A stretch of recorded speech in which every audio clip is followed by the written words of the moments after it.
Brew Strong is brought to you by morebeer.com, where a man can brew like a man. Brewers,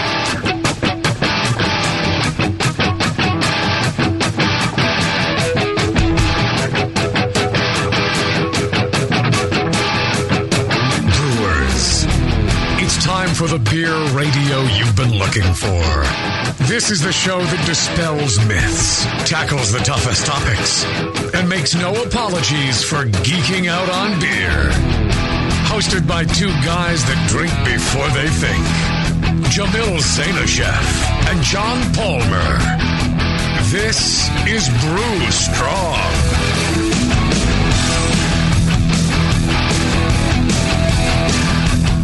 Hey, howdy, hey, my brewing brothers and sisters. Hey, I'm John Palmer, and you're not. Yeah, that one doesn't work. Okay, you're not Chevy Chase. It just that's true. Work. Yeah, shorter. I could see you in something like National Lampoon, Pacheco Vacation or something. Yeah. Yeah, there you go. There's the title. Pacheco Vacation. You could say it was hell. It was like a Pacheco Vacation. Yeah, it's true. It stank like a Pacheco Vacation. I like it. I got a rash like I haven't seen since my last Pacheco Vacation. Yeah. It's all those listeners that came up for BNA 4. They were on a Pacheco vacation. Yeah. Yep. So how you guys doing? Fine. How are you, John? I'm doing well. Yeah. I mean, for all our audience knows, it's been 2 weeks since we last talked. That's right. Rather than 5 minutes. That's what's so funny. And I got nothing. Usually, we have a little chit chat, talk about something. Yeah. And I got nothing. I got nothing other than, if you get a chance, go visit our sponsor, morebeer.com. Bunch of good guys up there. Good guys, good products, good prices, good customer service. I've been dealing with them for a long time, since I started out in brewing, and they've always amazed me at their passion for brewing and really taking it to the next level. Not just doing the basics. They want to, not that they think anybody needs to do more than that, but they really want to know everything and have every possible piece of technical hoo-ha, and they like to keep the hobby fun. Yeah, they do a lot of interesting stuff there. So if you appreciate that and you appreciate them sponsoring this show, even if you're not going to buy anything from there, you got to email them and say, hey, you guys have more beer. I really appreciate you sponsoring Brew Strong, keeping the Brewing Network going, and let them know that you hear the show and it's worthwhile for them to sponsor it.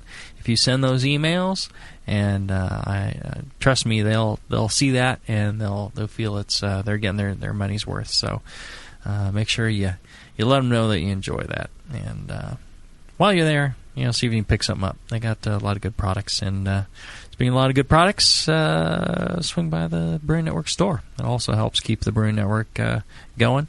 A lot of good stuff there, and other ways you can donate. There's the recurring donation button on the main page there, and that's gonna as little as $2 a month. You can enter in these great drawings, and all that goes to the Brewing Network bottom line, and really makes a big difference. So if you can see your way to that helps a lot. And let's throw them all out here. How about Facebook? You can find the Brewing Network on Facebook. You can find myself, Jamil Zanishev, on Facebook. You can find John Palmer on Facebook. Yep. Matter of fact, you can find all the Brewing Network casts on Facebook, and go ahead, hit them up. Send the friend request. Don't worry, we won't reject you. No worries on that. We love to communicate with everybody out there that listens. It's a lot of you folks, and whatever we can do to help open the channels of communication. Yep, that's how I kept in touch with everybody during the JBF, checked out the pictures that people were posting, and All right. And your fire. We didn't talk about your fire coming up to your house, and then you bailing out, running screaming to Disneyland. Yeah. Oh, get me out of here! I gotta go to the happiest place on earth. I can't take it. Yeah. Well, I had to call. It was just for the kids. I know it wasn't for you. You were very manly and willing to burn to death. Disneyland, yeah. You just you were going to stand there and burn to death rather than abandon your homestead. That's right. But you figured it out for the kids. Hose. Right. And when the hose ran out, then you whip out the backup hose. Get more hose. Yes.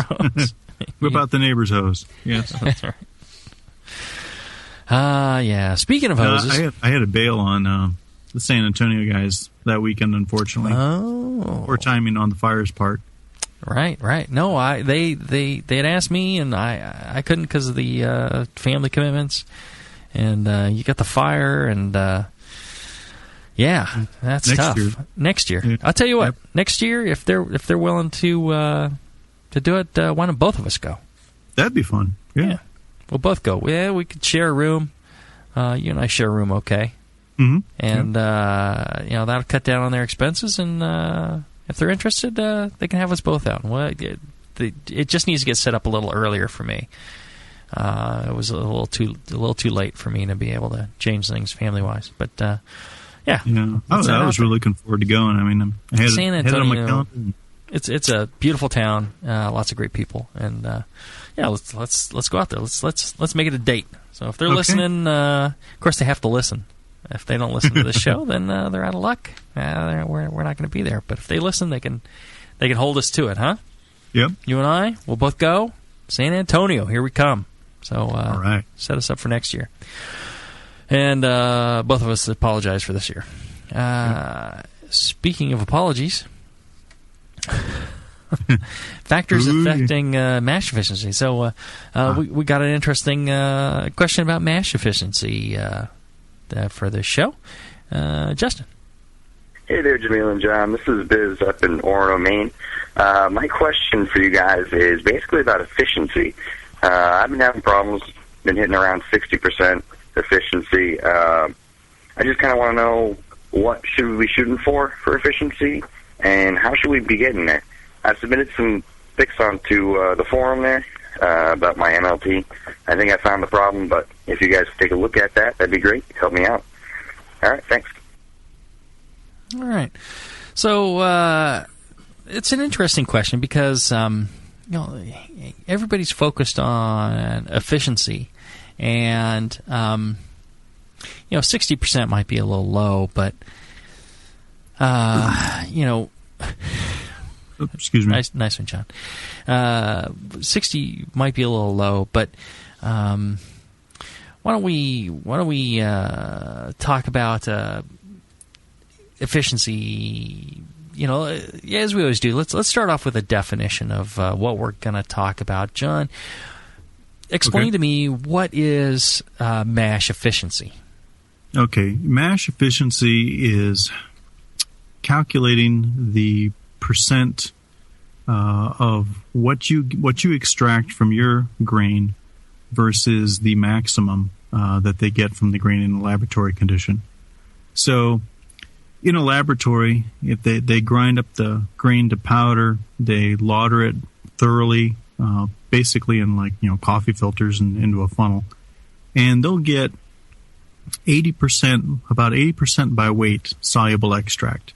Now that includes both sugars, other unfermentable dextrins, proteins, polyphenols.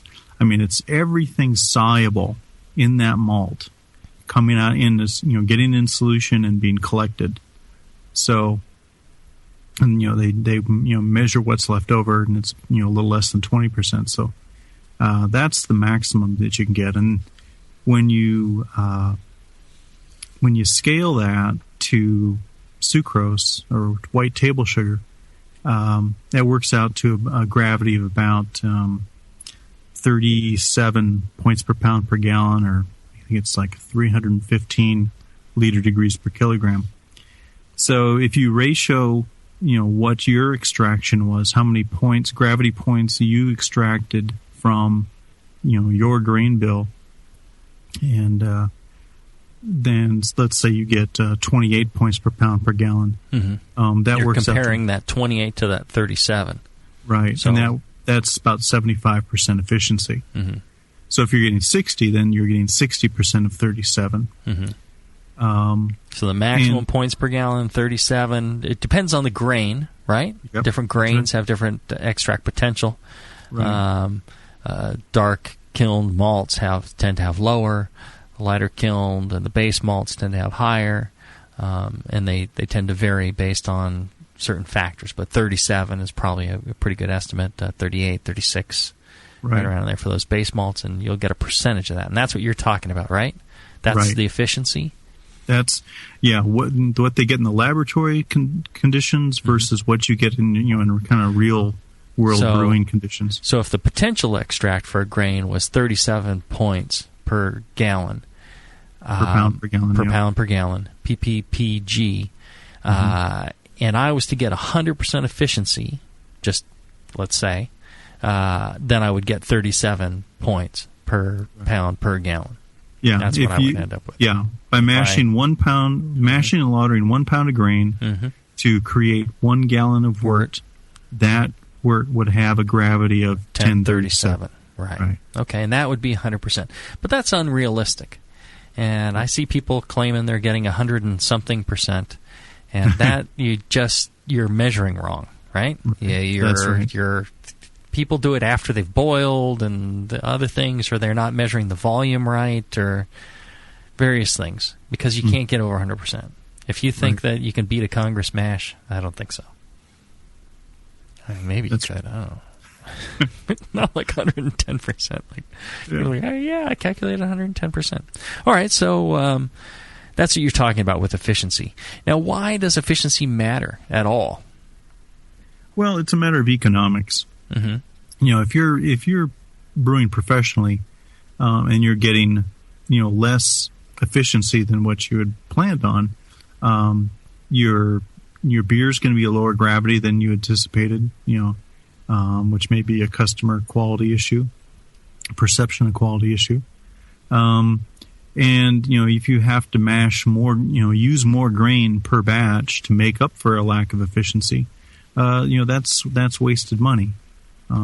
So for a professional brewer, efficiency is very important. For a home brewer, it is not as critical. I mean, it makes the difference between a grain bill costing you $15 versus $17 perhaps for your grain. And it's not that big a difference. Well, what about beer quality? Does efficiency affect beer quality at all? Yeah, if you really go for, if you ever taste a Congress mash, it doesn't taste very good. It tends to be an astringent, very husky, grainy kind of wort. If you shoot for, say, 90 or 95% efficiency on your brews, you're going to tend to taste some of that character, where you're getting more of the grain husk flavor being extracted, because you're getting all these extra solutes out of the grain that if you're going for a lower efficiency, say 70 to 80%, you're going to leave them behind. You're just going to extract the sugars, and you'll get a much cleaner and fuller bodied beer out of a 70 to 80% efficiency wort than you would if from one that you'd strive for 90%. So lower efficiency isn't necessarily a problem, other than cost effectiveness. Right. Now, another aspect of poor efficiency, and let's look at, say, 60% here. It should be pretty easy to get 75% efficiency out of most cooler mash lauter tun systems. So if you're getting less, I would, you run the risk of having something else going wrong in that process, where maybe you're not collecting from the entire grain bed. as you're collecting the wort. Maybe you're over rinsing an area versus under rinsing others, and so you could end up suffering from poor wort quality at 60%, not because of the what was I trying to say? Not because of the poor mash conditions. Conditions. It's really because you're channeling your sparge water through the grain, and you're not and you're just rinsing the daylights out of one little section. Yeah, I guess where I was going to go is extracting tannins and You and I talk about 70 to 75% being really a good area to shoot for when you're doing an all grain beer. Because that results in a really rich tasting wort. You got a full body, you've got rich flavors, you've extracted sugars and left a lot of the harsher stuff behind. Right.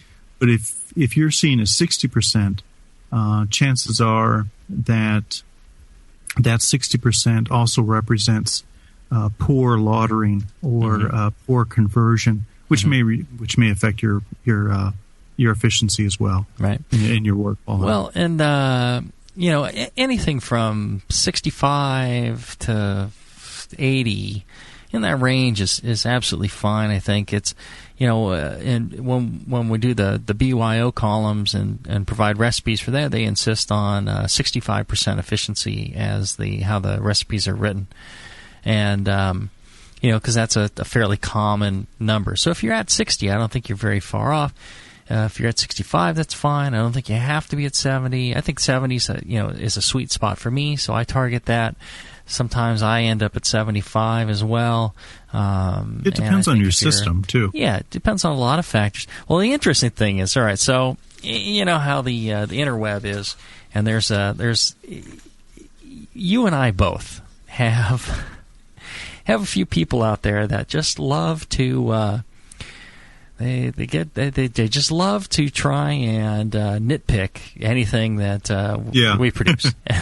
Yeah. You know these guys, right?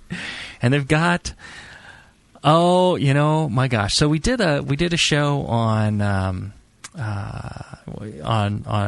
what was it? Equipment on sparging. That's right. Yeah. And so there's this whole thing about, and one of the comments was, since we're talking about efficiency, I don't agree that we should blindly settle for 70% efficiency. Know where and why you are losing efficiency. If it's because you crush course to get better runoff or don't have a choice, it's okay. But low efficiency can also be the sign of suboptimal mashing parameters, and improving them can improve your efficiency in your beer.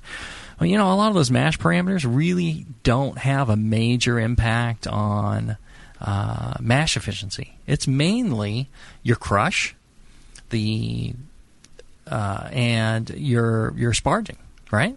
That's the pretty much the whole ball of wax. How fast you sparge, how you sparge, techniques like that. I mean, the rinsing of the sugars is really the big part of that, and also your crush, and pH and all these other things, and temperature and recirculation. They've got some impact, but it's not major impact like that. So you're not going to, to think that, somebody at 70%, probably everything's fine. They're not really screwed up one way or another. So right, I agree. You can get too pedantic in this and get too deep into it, but a good way to talk about this topic is to talk about, there's really two aspects. There's a biochemical aspect where you're talking about in the efficiency of enzyme conversion, and that's where you get into mash chemistry, water chemistry, pH, temperature rests, the amount of time you spend at those rests, and so on, where you're trying to optimize the enzymatic conversion of the starches. So that's one aspect. And brewing, thank God, is really forgiving. It's really a robust process. It a lot of experts will tell you that malt wants to become beer. Mm-hmm. I mean, it really does almost convert itself despite what you do. Mm-hmm. But you can optimize it, and we've had shows on that, the water chemistry shows and other shows where we talk about this, and that's a little bit what we're going to talk about today is what are the handles, what are the factors you can use to improve your conversion to aid efficiency. And then there's the other aspect of mash efficiency, and it's a physical aspect, and that is the rinsing of the sugars and the collection, the separation of the wort from the grain bed and extracting that. Mm-hmm. And that's a really big area. So as you're saying, Jamil, you can kind of take the biochemical aspect for granted to a large extent, and single temperature infusion mash, just let it sit there and then drain it, and you're going to get pretty decent efficiency. You got to be hitting 70% easy. I mean, as long as you got a okay crush, and you can you batch sparge and all that. We'll get into batch sparging and all that as well. Yeah. But let's do this. Let's take a short break, and when we come back, we'll get deep into kind of the mechanics and everything about that. Back after this.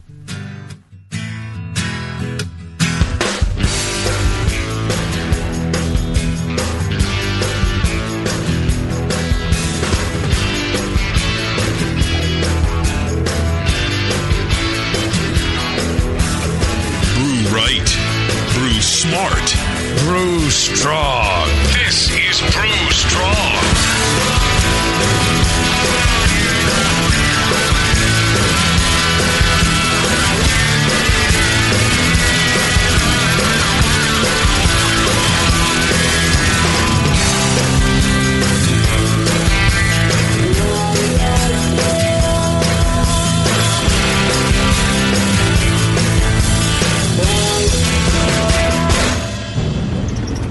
Regan, I am so excited to be going to Oktoberfest for the first time.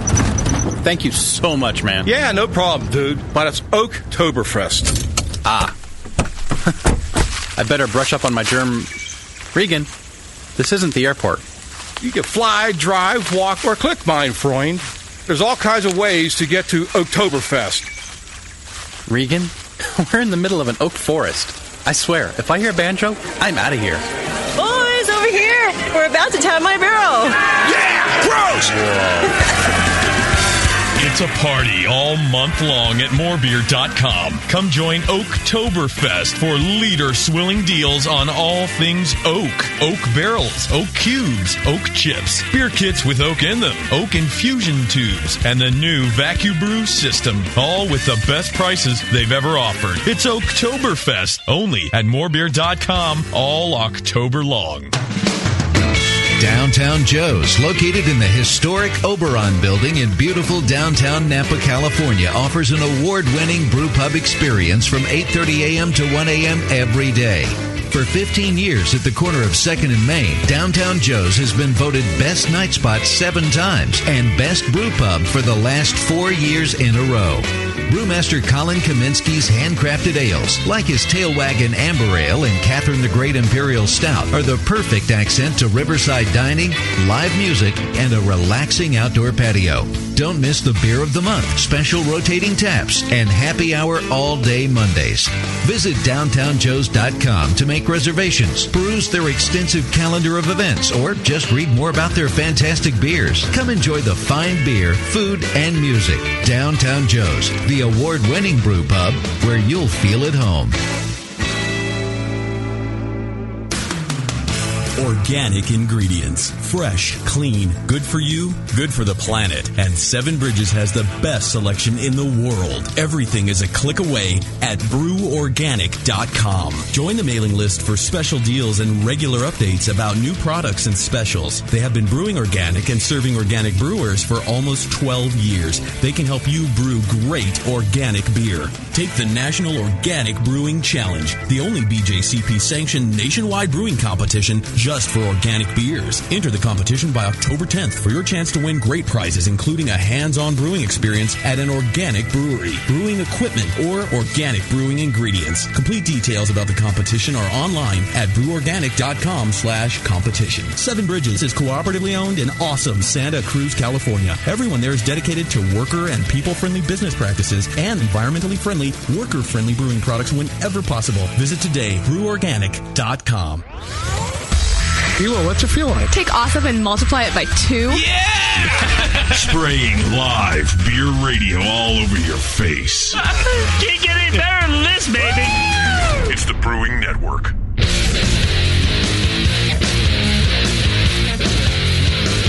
Back to the two guys that know how to turn beer into beer. This is Brew Strong.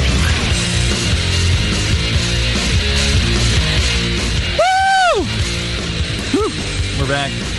All right, so the biochemical, you got the temperature, you've got other factors such as having appropriate amount of minerals in the brewing liquor.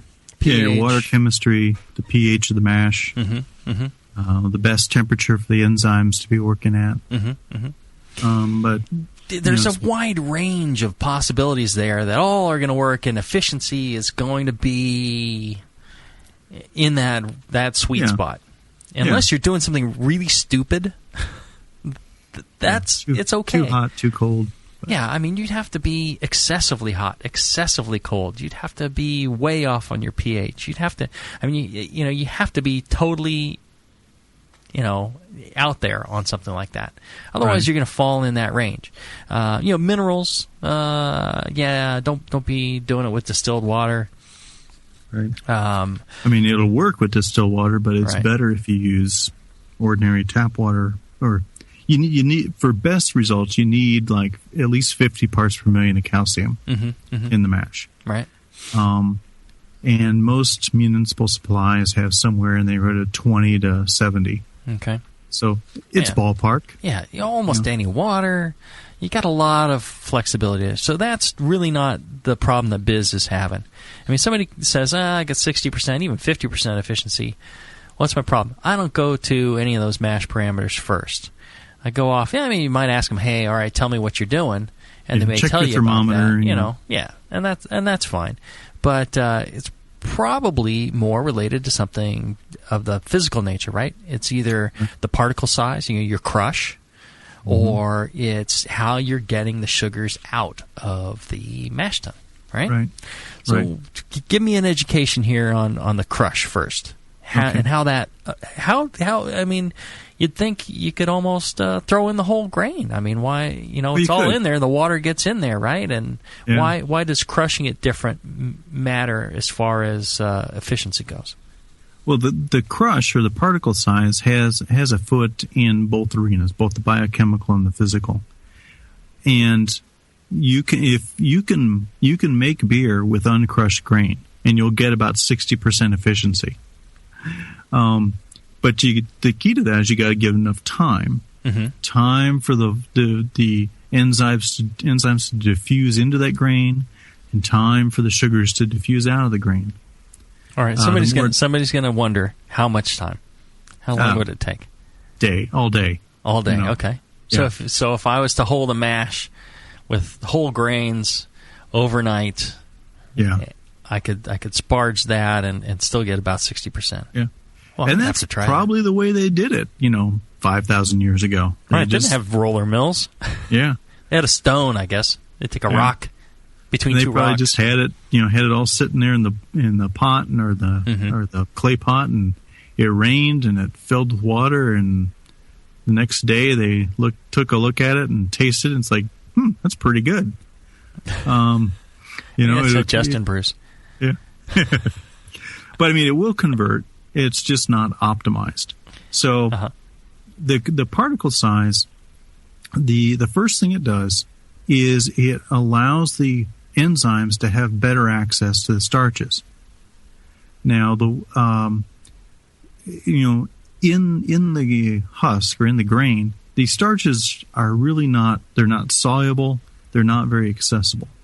So the first step of a mash is to get the starches solubilized, or get them to dissolve into the water. And there really is a minimum temperature for that, and it's about 140, 145 degrees Fahrenheit or 65 degrees C. It will happen below that temperature, but only partially. You got to get above that temperature, 65 degrees C, 145 Fahrenheit, for the starches to actually dissolve into the water, and that allows the enzymes to access them and start the conversion of starch to sugar. Well, and when they have these specs on malt, they'll show the amount of time it takes for something to essentially convert. And on some of these malts, it's like 0 minutes, essentially. Right. But that's, again, with the Congress mash, where you're grinding this thing to a powder, and the water is easily, the temperature is optimal, and the water is solubilizing the starches, and conversion happens very quickly. Right. The larger the particle, the longer it takes, right? Like you're saying, if it's a whole grain, it's going to take overnight.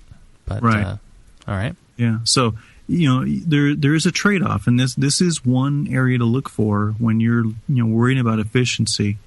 Is your crush fine enough for the amount of time that you're giving it to mash? If you have a very coarse grind and you mash for half an hour, 45 minutes, there may not be enough time for those starches to get soluble and for the enzymes to get access to them. And you may only end up extracting, 50% of the weight of the grain in the mash. The rest of it is still dry, basically. It hasn't gotten wet yet. The enzymes can't get to the starches. So, a coarse grind can help with lauderability. It's very easy to drain that mash and easy to stir the mash, and you got good temperature uniformity throughout it. But it takes extra time for the enzymes to get access and convert those starches. The smaller you crush it, the faster that can happen. So when we talk about the degree of crush, we're looking for an average particle size that's pretty small, something on the order of not flour certainly, but like when you're grinding coffee. If you open a can of, the big can at Hills Brothers or Maxwell House, or where the particle size is about 1/16 of an inch or bigger, that's a coarse grind. You go smaller down to the drip coffee grinds that you get out of the grinding things in the grocery store. That's probably the average particle size that we're looking for. Right. But we want a distribution. We want some of the fines. We want some of the coarse, because that aids lauderability. Right. The fines will convert very quickly. The larger particles will take longer, and that's why we generally say to mash for an hour. Right. Yeah, you can get conversion done in 20 minutes if you got fine particle sizes, but extracting the wort from that finely ground mash that's converted in 20 minutes will be more difficult. So it's always a balance, always a trade-off of different factors here. One of the things that I find important is, and I always refer to the crush, because you want to avoid, and the reason we crush instead of technically grinding the malts is to preserve those husks. So, and that's why a lot of times they'll wet mill malt, because it actually keeps the husks intact. You can wet mill a malt. They spray down with water. They moisten those husk surfaces, and when it goes through the mill, they stay intact, and you can actually crush the endosperm inside up into small particles, and the husk remains intact, and that acts as your filter bed. But it doesn't, you want to minimize the exposing more of that surface area of that husk, which gives you those tannins, that astringency, and that husky, grainy kind of character to it.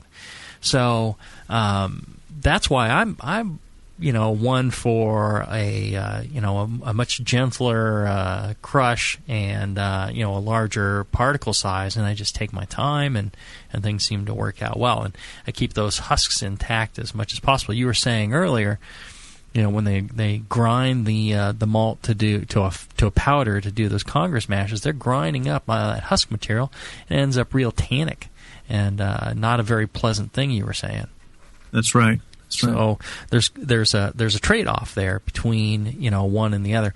Let me go back to the interweb here, and one of the things they were talking about. Let's see here. They were talking about the crush, and one of the reasons why fly versus batch sparging efficiency. We were saying that fly sparging is going to be the most efficient, and of course I got all the batch sparging proponents.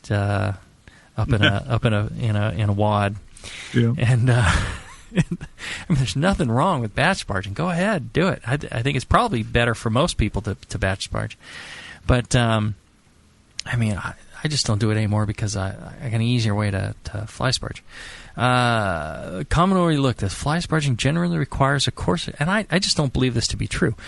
One thing that commonly overlooked is that fly sparging generally requires a coarser crush than batch sparging because its sensitivity to channeling and ease of flow through the grain bed. This leads to the argument that batch spargers are often able to work with a finer crush which requires less intensive mashing and may easily yield a more complete conversion. That in turn can offset any lauder efficiency disadvantage that batch sparging has over fly sparging and give batch sparging an edge over fly sparging. I know this is more fuel to the fire, but I feel like... I think a very fine crush is going to hurt you in batch sparging because you're attempting to drain all the wort out of the grain bed. Right, and it's just going to get bound up. Yeah, the finer your crush, the more liquid that grain bed's going to retain, and it's going to trying to drain all the liquid out, it's just going to suck that grain bed right down. Right. I think you can do about the same on both. Well, and a lot of these folks, they are armchair quarterbacking here, or they haven't really necessarily done the science. They're supposing and coming up with all these things. But I know you. When I first met you, you were running tests using aquariums and blue dye. Yeah. And all sorts of manifolds and false bottoms, and you were doing the science. You were actually doing the laboratory work, so you could fully understand what you're talking about. So you're not speaking out of your ass. You actually know what you're talking about on this. So when these guys come and say, "Oh, well, it's this, that, and the other thing," I can say, "Well, I'm going to go with John the Rock Palmer here, who's done the science and actually has some idea as to what's happening with the flow and all these things." So, and unless you guys want to do the science too, I'm sticking with my man here on he knows what he's talking about on this. So, all right, so I'm getting off track here, but I find that a little frustrating at times that people will. On the interweb, people can throw stuff out there and not really back it up with some science. So, well, like they say, a little knowledge is a dangerous thing. And I have the least of all, so I'm very dangerous.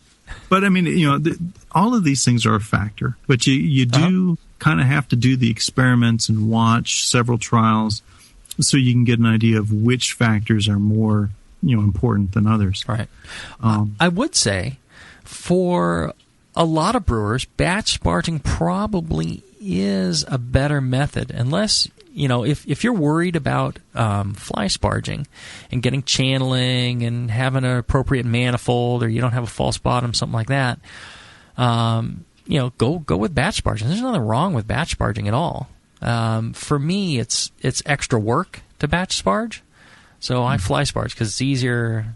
I'm all set up. I flip the switch on the pump, and I can walk away. The float switch handles it. So, but if you don't have that equipment or you're not set up to do it, batch sparging is a good option, and it's plenty efficient in order to get you into that range of what we're talking about in the 65 to 80% range. I think that's not a problem at all.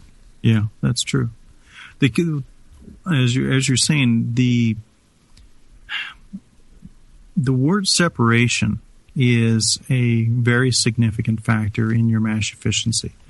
I mean, you can do an exemplary mash, but if you're only draining the wort through a single hole in the side of the cooler, you're only going to get about 50 to 60% efficiency because flow converges to the outlet. And so if you picture, and I've got pictures of this in How to Brew in the appendix, and this is what I learned when I was doing my corncob studies in the aquarium with lots of different manifolds. You can actually watch the dye. I would load in. I'd fill up the cooler with a corncob media, which is very similar in size to a grain bed, and then I'd get fill it up with water, and then I'd pour in half a bottle of red or green food coloring, and then I'd open up the outlet on my manifold or false bottom, whatever I was using for a sparging mechanism, and you could watch the dye move through the grain bed, down the wall, down the glass walls of the aquarium, and you could see it converge to the pipe or to multiple pipes. If I was running 2 pipes, you could see it converge to each pipe. And in between the pipes, there is a dead zone. I mean, there's no there would be no dye moving into that area, which means that there is no wort or no sugar moving out of that area to the manifold. So, if you're using a single pipe manifold or like a stainless steel screen that runs down the center of the lauter tun, and you're fly sparging, you're going to end up with significant amount of dead zones along the sides of the cooler where there's no flow from there to the outlet. It's just that liquid's just sitting there, and all your flow, all your lautering, you can keep sparging, adding more water, and it's just only going to rinse the center portion of the grain bed. Right. So not as big a problem on the batch sparging, which is one of the great things about batch sparging. All right, let's do this. Let's take a quick break, and when we come back, let's get more into the mechanics of getting the sugars out of the mash. Back after this.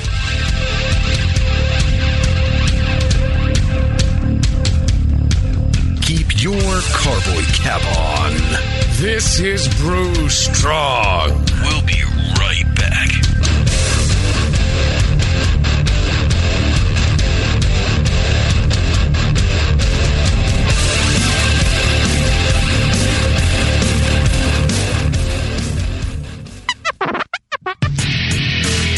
Hi, this is Push from the Brewing Network, and I want to tell you about the Brewmaster's Warehouse and how you can get 10% off your next order. I'm a pretty techie guy, but I've never seen an online store like this. It's awesome. Go to brewmasterswarehouse.com and click on Brew Builder. You can whip up a custom recipe so easily even Sven could do it. Seriously, it's slick. You can share your recipe with your own logo and notes to the Brewmaster's database if you want, and the best part, it keeps a running tally of the beer you're building while you're doing it. Then, bam, click Buy Recipe, and your cart is filled and ready to go with helpful suggestions in case you forgot something. This thing is amazing. Brewmaster's Warehouse is run the way a homebrewer would do it, with great service, fast turnaround, and $6.99 flat rate shipping. Brewmaster's Warehouse and the Brew Builder blew me away. Check it out today at brewmasterswarehouse.com. I'm serious. And don't forget to put BNARMY in the discount code box for 10% off your order. Check out brewmasterswarehouse.com. Cheers. Nico, listen, our lawyers said that we had to do this for 1 hour, and after this, we don't have to talk to each other for 3 more months to the next meeting. Kids, come on, let's get out of here. I'm supposed to have more lines, so I'm the professional.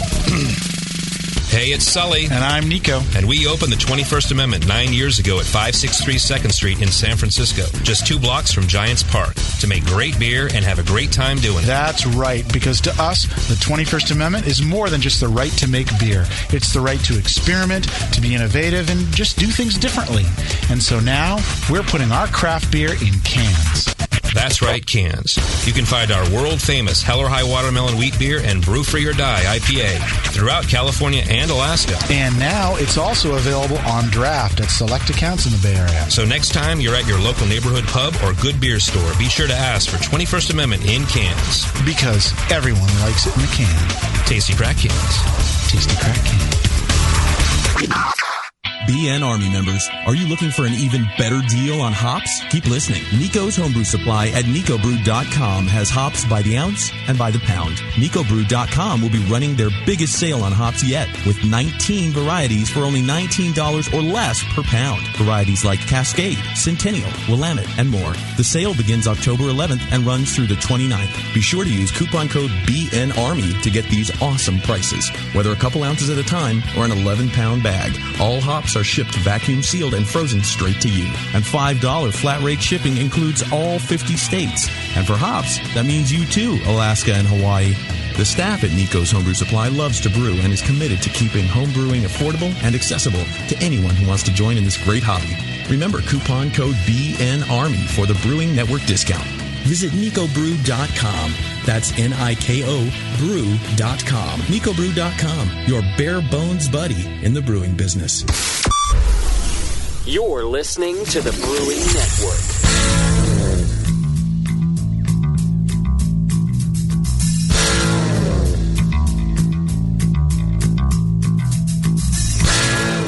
Learning to brew has never been so disgusting.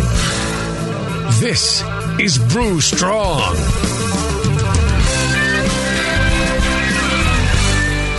All right, so we're talking the actual physical part of mash efficiency now, right? So we've kind of gone through some of the biochemical stuff and particle size. Now, what about getting let's say you've effectively converted the grains over to the sugars.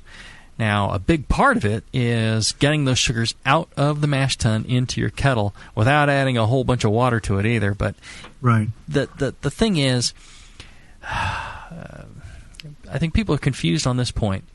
You could add 2 gallons of water, or you could end up with 2 gallons in your brew kettle.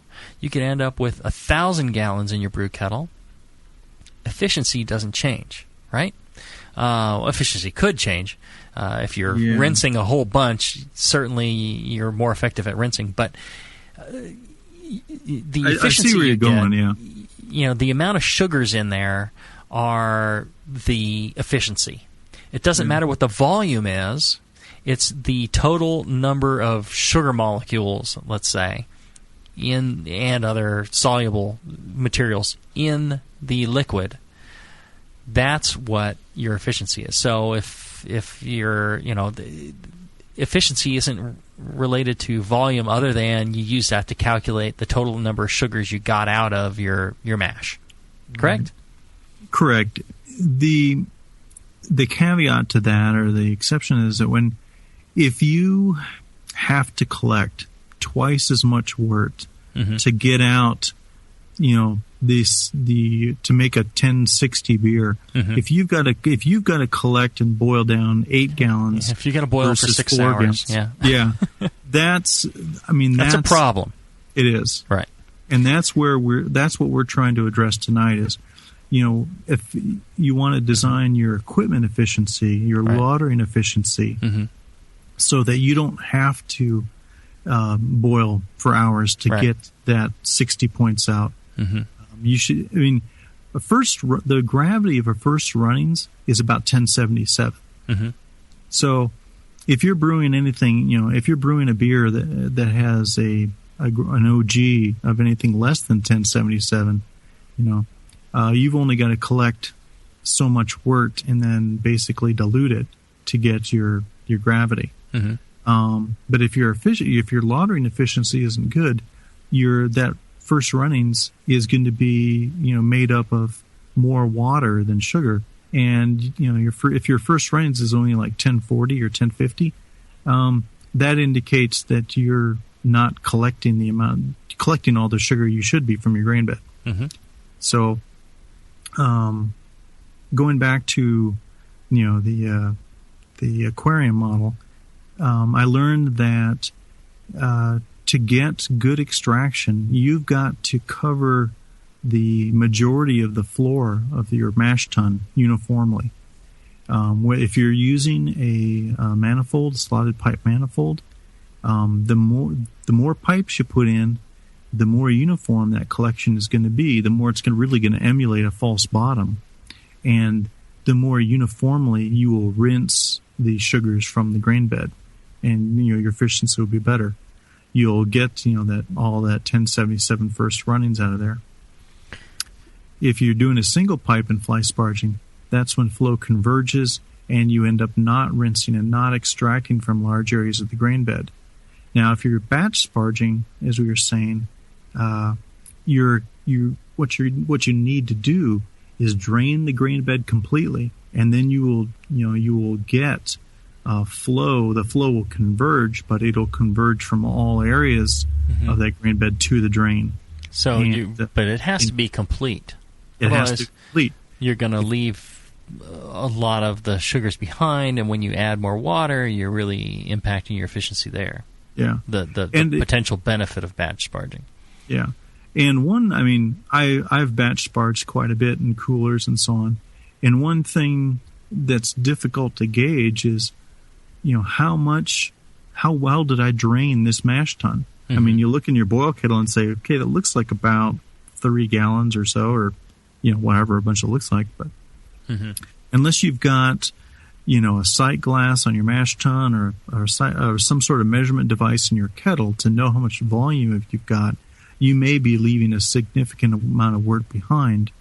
And now when you add your next batch of water, you're diluting, diluting that. The sugars that you should have gotten out, that wort, the first time. Rich wort that you should have gotten out. Well, and the other thing is, when you completely drain the bed, everything packs down, and it can make it harder to extract more liquid out of it. Right. It really, it can take a long time. You have to wait to really fully drain it. And then, when you see, I'm lazy. I don't have time, and I'm impatient, so I don't have time to wait for that. And then you've got to add your water, and so you really should make sure you fully drained it.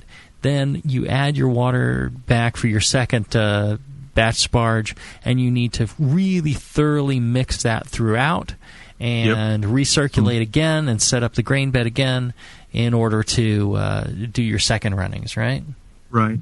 That's why a relatively coarse crush when you're batch sparging is really useful, because it allows that grain bed to drain more easily. Or adding rice hulls to the grain bed, it will help it drain more easily and speed up the process.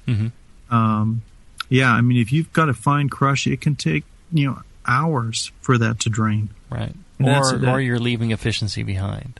Right. And you're leaving efficiency behind on the very best of the runnings, if you ask me. That's That's right. Those first runnings are really the ideal runnings that you want in your beer. And but still, I would say, am I off on this? If you have a manifold, if you do not have a false bottom or a very extensive manifold, you're better off batch sparging, most likely, than you are fly sparging. That's right. Because you can, if you're fly sparging with a single tube or just a double manifold or something, it really doesn't cover the floor very well. You're going to end up not rinsing and not collecting from significant portions of the grain bed. It's only when you fully drain that grain bed that you're going to get those sugars out of the corners. So, if you've got that kind of collection system, then you really need to batch sparge. But again, what I'm saying is you really need to drain that grain bed to get all the wort out. That could be our friend's problem, is that he may not be able to gauge how well he drained the grain bed before filling it up again and leaving extract behind that way. Right. Another aspect is the way the lautering system, the wort collection system, is designed itself. A manifold, a slotted pipe manifold, depends on the resistance to flow of the wort into the tube being greater than the resistance to flow along the length of the tube. So, in other words, it'd be very easy for the liquid to just enter the tube right close to where it exits the cooler, right next to the outlet, and drain from only that point. If you've got a variation in resistance, so that it's just easier for the wort to flow in at that point, close to the outlet, and be gone, and you won't get any flow from the back. That would result in very poor efficiency. If you've got these slots spaced well, and there's no, everything drains uniformly along that tube, then you collect along the length of the whole tube.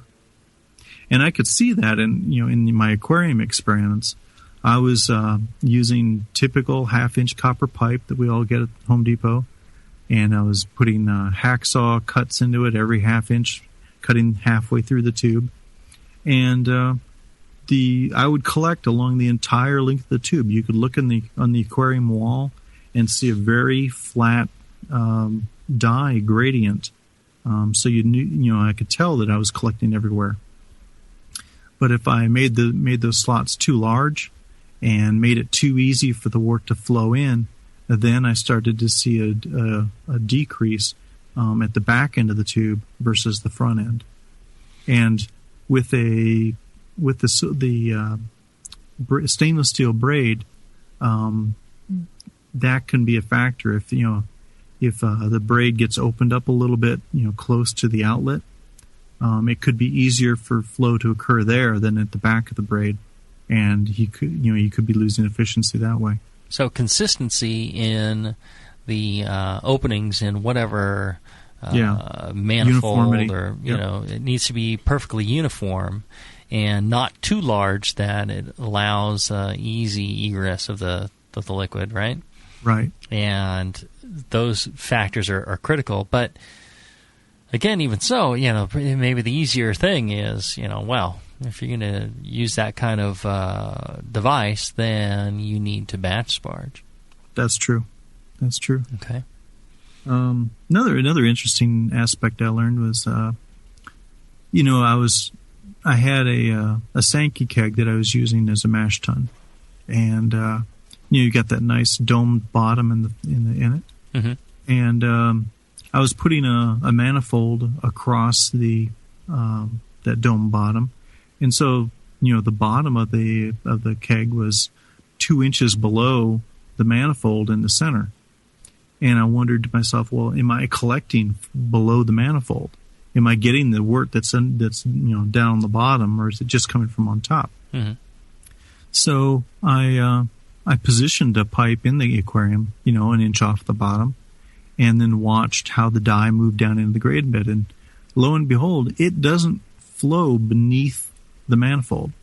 It only goes down to that level, and then wherever the tubing is at. Yeah, doesn't go any lower than that. Doesn't go any lower than that. So you're never collecting from beneath the manifold, mm-hmm. and that's why I say if you're using a manifold, turn the slots down, because that effectively lowers them as low as they can get. Mm-hmm. But if you've got an inch, or if you're an inch off the bottom with your collection device, whether it's braid or manifold, you're really not going to collect from beneath it unless you're completely draining. Now, what about on false bottom? You have a false bottom that's an inch and a half off the floor of the vessel. Are you collecting completely from underneath that false bottom, or are there still dead areas underneath the false bottom that you're not collecting? There will be a dead area below your outlet tube, your pickup tube. Mm-hmm. So you want your pickup to be on the bottom. Yeah, you want it as low as possible, mm-hmm.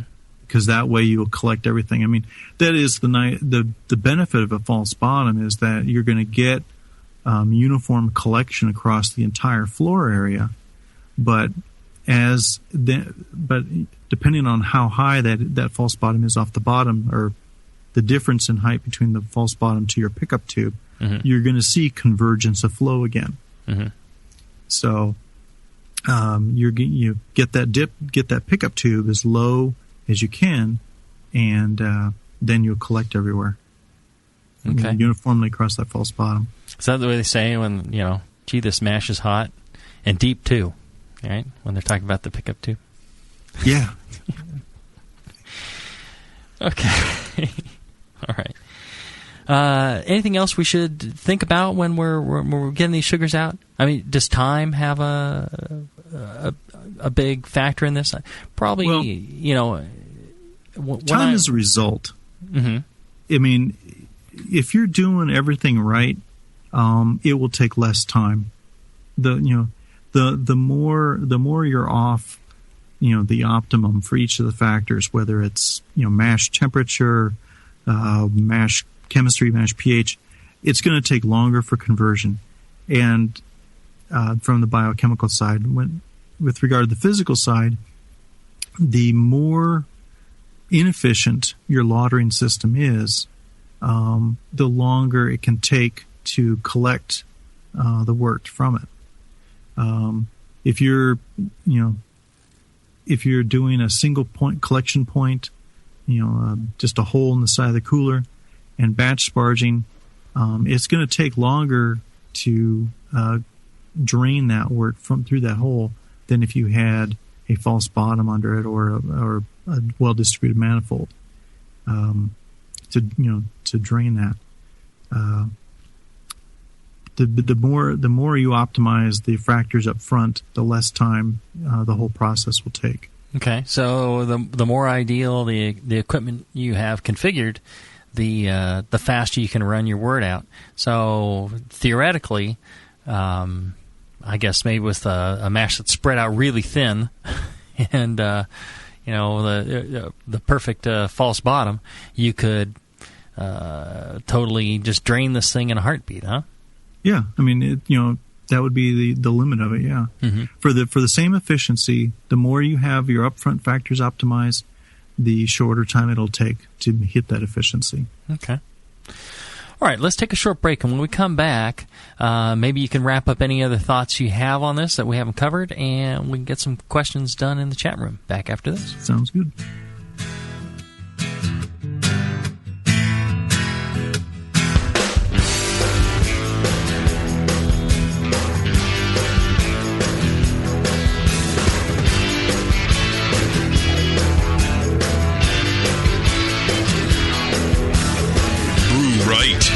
Brew smart.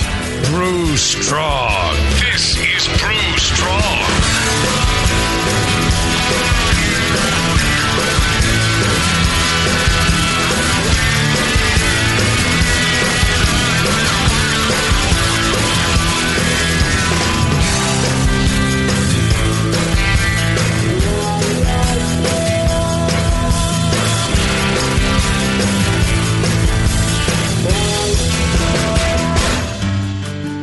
Williams Brewing is your online resource for prompt delivery of quality home brewing supplies. Since 1979, Williams Brewing has offered the finest equipment and freshest ingredients and the best customer service in the business. Cut hours off your brewing sessions by using one of their 11 varieties of famous Williams malt extract. Their Williams German Pils is mashed with pure German Moravian 2-row barley malt for a light blonde color and malty crispness you just can't get from other extracts. Or check out their unique fermenters, draft beer equipment, bottling aids, and more.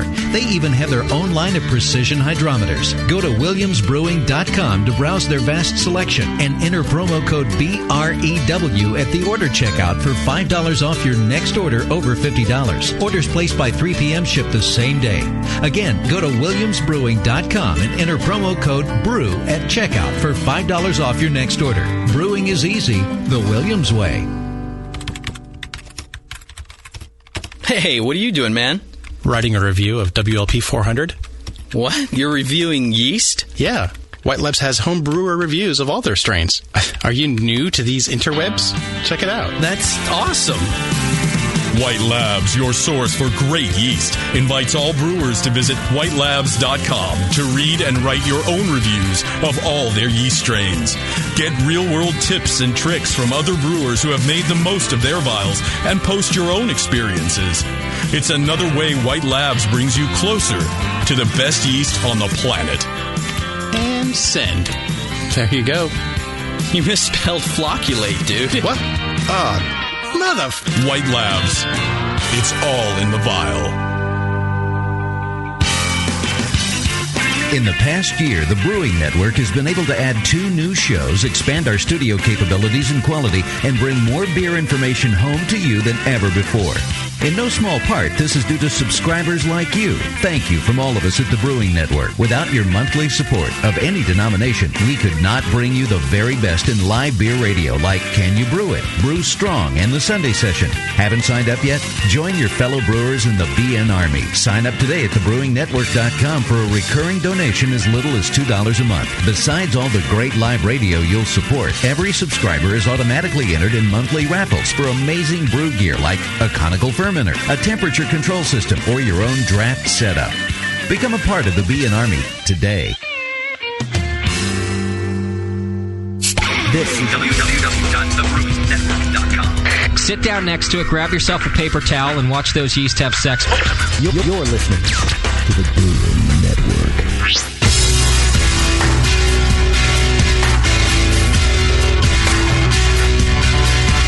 Like the Lance Armstrong of the beer world. Except for that nut thing.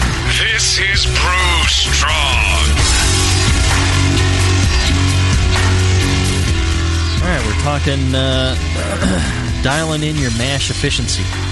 So did you have any other things you wanted to cover before we go to the chat room? Well, no, I hope I'm making sense with everything. I tend to get wrapped up around the axle on this stuff.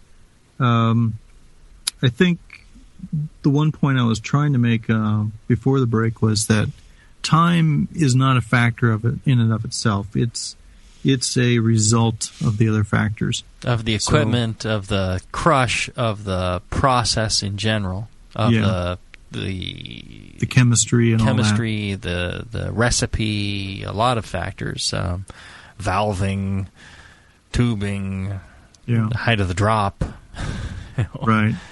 And I guess one aspect we didn't touch on very much was there's both a rinsing of the grain bed and there's a leaching of the sugars from the grain. Mm-hmm. Two things going on. I mean, when you're batch sparging, you're really just draining the grain bed. When you refill, now you've got chance to leach those sugars out of the particles. Yeah, right. So you need to give that some time. Well, I think that's where the time factor comes in also on fly sparging. Yeah. If you go too quickly, you're not going to properly leach those sugars out of the grains. So you go slower and you do a little bit better. I've always found that if I slow my flow rate down, I get a higher efficiency. Yep, me too. Yep. About a quart per minute is one number that gets tossed out frequently. Mm-hmm. But I mean, yeah, don't if you rush the sparge, you're probably going to end up leaving sugars behind and just collecting water. And better chance of channeling, better chance of compacting the grain bed. Take your time, slow it down. You're in no hurry. Have a homebrew. No, don't drink homebrew while you're brewing. Just makes every time I get drinking when I'm brewing, it just never turns. I totally lose track of what I'm doing. That happens to me too. But yeah, it still turns out to be good beer. But hey, all right. So how are we doing in the chat room, Justin? We got some questions. You guys can listen live and participate and ask questions. Can I just say that all that happens to me when I drink and brew too, except for the beer still turns out good part. Still turns out crappy? Yeah. No. Actually, I'm on a second glass of your Mirror Pond Pale Ale clone. I know, because I purposely put nothing else on tap. Right, that's true. It's like, well, what beer do you have on, Justin? Well, I got Mirror Pond clone. Yeah. No, what good beer do you have on, Justin? No, it's quite good. And you can listen to the Mirror Pond Cologne Show, Can You Brew It, Jamil Show, alternate Mondays from this fine show, and there's some good stuff on there too. See, I figured this way I could tell people without lying. Jamil went back for a second pint of my pale ale. Had a choice of drinking nothing or drinking my beer, and he decided to drink my beer. All right. Yeah. That's high praise indeed. All right, a couple good questions from the chat room today. Two Dogs is in there, and he's got a good question for you. He's got a new Gravity Brew sculpture, and his first batch on this system was a new process for him, and he ended up with a calculated efficiency of 88%. And he wants to be shooting for around 70, like you've suggested. So his question is, how do I adjust the efficiency down instead of up? Coarse crusher. Crush, yeah. And I think that's one of the key things. But John, go over how people should be calculating their efficiency. And one of the things that I'll throw in before you even start is you need to very, very accurately measure the volume of wort you've collected in the kettle. That's the key. If you cannot just totally accurately measure that, forget about it. You don't know what your efficiency is. Guessing at how many gallons you have, going off some marker on the outside, if you've not calibrated some measurement stick very precisely for your kettle, you don't know what your efficiency is. I'm really glad you're saying this. I'm estimating all the time. Yeah. But that with a marker, though. I mean, I consider it an educated guess, but you're right. It's not exact. I just have that mark. Yeah. But if you know what your pre-boil gravity is, and you have a fair idea what the volume is, and your efficiency somewhere in the ballpark of where you want to be, that's all you really need to know. The reason you need to know your pre-boil gravity and the approximate volume is for hop utilization, bittering, additions, things like that. You may need to adjust those if you have more volume than or less volume than you should.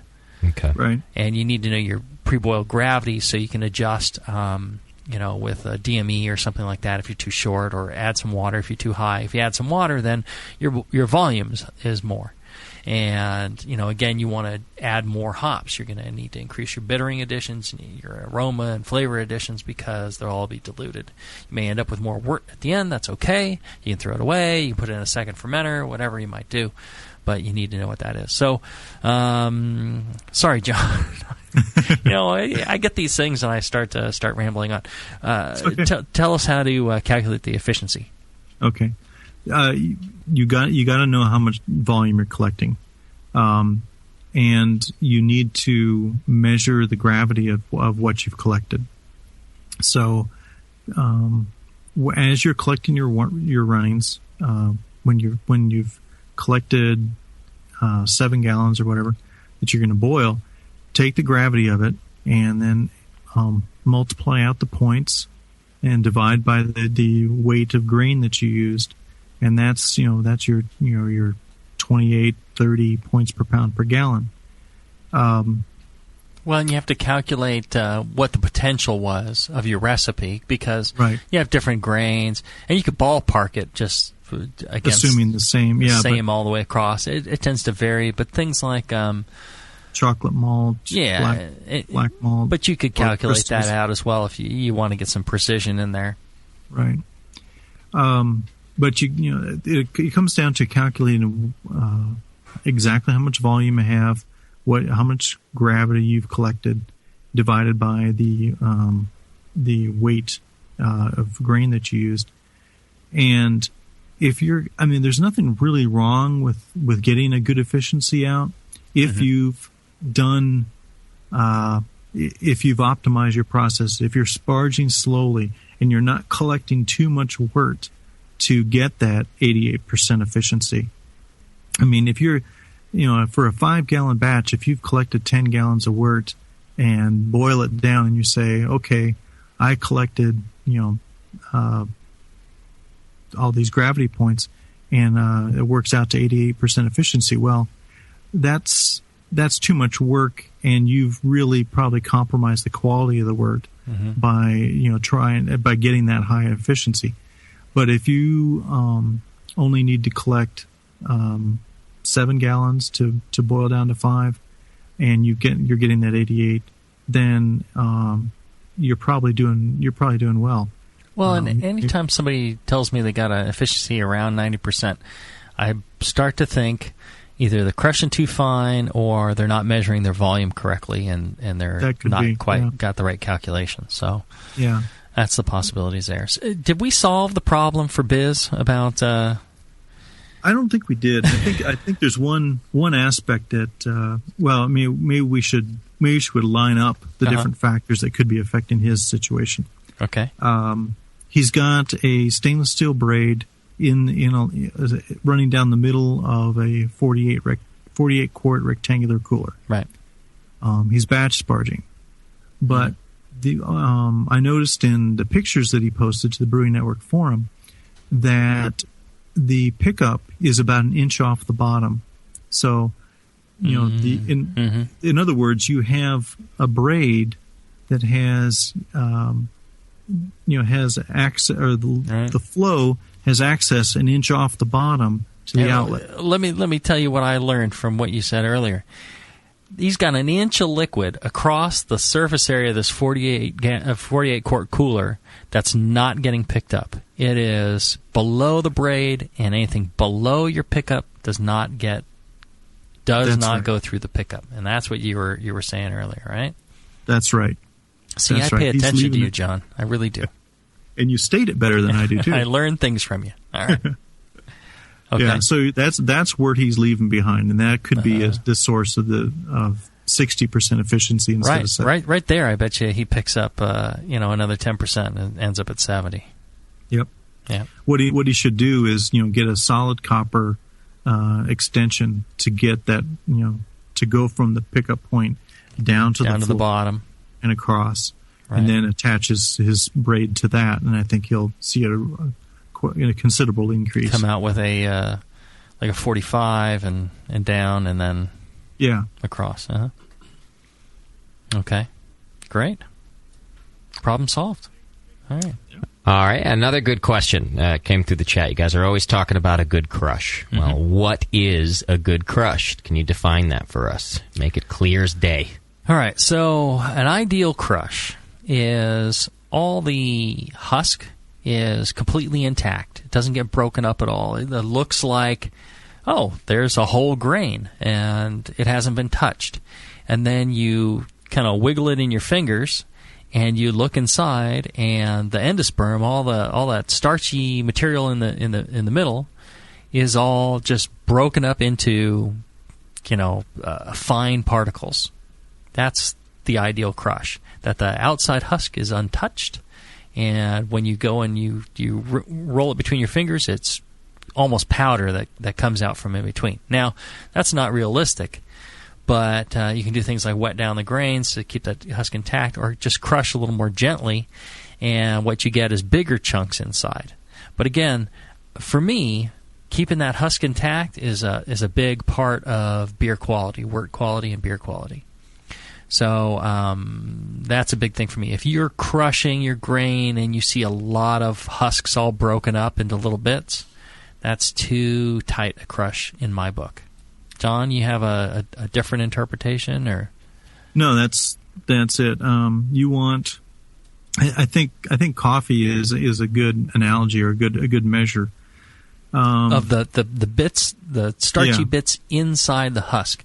And again, that husk needs to remain intact as much as possible. If you can keep them all perfectly intact, you're way ahead of the game. Yeah. A lot of people, when they get their first roller mill, crank it down, and they go for a really fine crush. And, maybe their husks are all intact, but they're going to have trouble lautering. They're going to have, trouble draining. It's going to go real slowly, get a stuck sparge.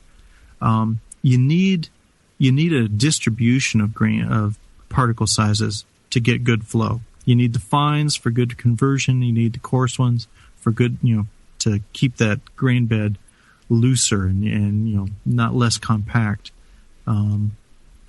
So you want particle sizes anywhere from coarse ground coffee to fine ground coffee. with the husks intact, as you say.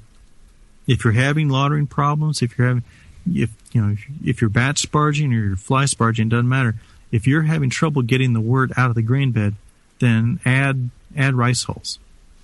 So let's compare this to crack cocaine. Compare this to an 8-ball. $170. Oh, sorry. What kind of a grind are we talking there? No, I'm sorry. Yeah, I do. So I think I know the answer to this question, but I saw it come up in the chat earlier. Does the same go for batch sparging? Because someone thought maybe you were saying you could crush to a powder if you're batch sparging. No, you really can't. That's something that somebody claimed on the interweb, that you could go really fine on a batch sparge, but there's reasons why you can't. You're gonna get more absorption. You're gonna get you can get things just locked down. I think it's about the same between fly sparging and batch sparging. I don't think that's really an advantage of batch sparging. I think you need exactly the same crush for either method. You need that distribution of particles, or you need to add tons of rice hulls. And again, the thing for me is just you got to be careful about crushing up those husks too much. I think I tend towards a fairly gentle crush that again, all that matter inside needs to be all broken up, but the husks should be intact. Mm-hmm. Okay, that's all I had from the chat today, guys. All right. Well, John, you want to wrap up for us? You want to recap mash efficiency? Okay. Mash efficiency, we're always talking about the maximum soluble extract as determined in a laboratory. They're crushing the stuff to powder. They're running it through some coffee filters over a long period of time. I'm talking 2 or 3 hours into a beaker to get the maximum soluble extract out of that bit of grain. And that's going to be about 37 points per pound per gallon. When we're brewing with our distribution of particle sizes, we're looking for an efficiency of anywhere from 70 to 80%, even 65%. What you're getting there is you're getting ease of processing. It doesn't take as long to drain the wort from the grain bed with the coarser crush size. You need to be aware that there's an enzymatic conversion, the biochemical end, and there's the physical end, wort separation. And we talked a lot today about wort separation because that can be a very big factor in your mash efficiency. In the wort you collect, you can end up collecting mostly water if your lautering system is not separating the wort well.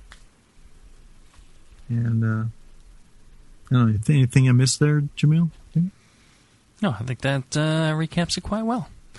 Okay. All right, good show, John. I think your extensive experimentation and knowledge shows on this one. Thank you. All right, so if you get a chance, go check out our good sponsor, More Beer, morebeer.com. Tell them we sent you. Tell them you like them sponsoring the show and making this show happen. Send them an email, and better yet, buy something from them. If you're in the mood of buying some cool brew gear, go to the Brewing Network store. You pick up John's How to Brew or John and my Brewing Classic Styles. You get them all signed.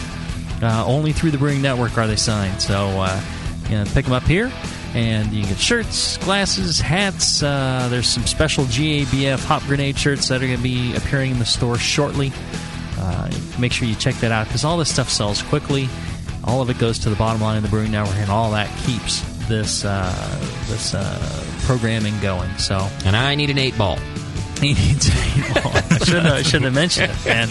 He's already got that look in his eye. Yeah, dang, I'm ready to cut you.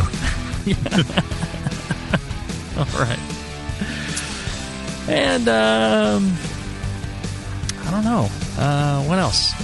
It's one of those days. Brew Strong, everybody. See you. Bye. No. Well, and go ahead. Brew Strong. Until then, Brew Strong. Have a Merry Christmas. Yes. Brew Strong, everybody.